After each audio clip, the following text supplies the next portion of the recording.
Со прво му благодарам на првиот гледач што отвори една многу убава тема. Тоа е темата на нашата поднаводници прифатена од нашето тело телесна тежина. И има многу научни студии околу тоа и се испоставува дека нашето тело знае од прилика каде сака да стои со телесна тежина.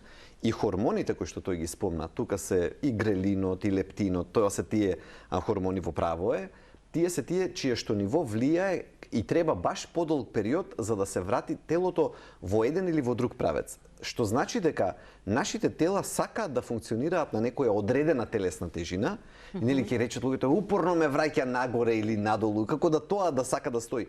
Не е тоа никогаш една бројка, тоа е некој интервалче. Например, меѓу 73 и 75. И тука некаде телото постојано како да тежне да се врати на таа телесна тежина.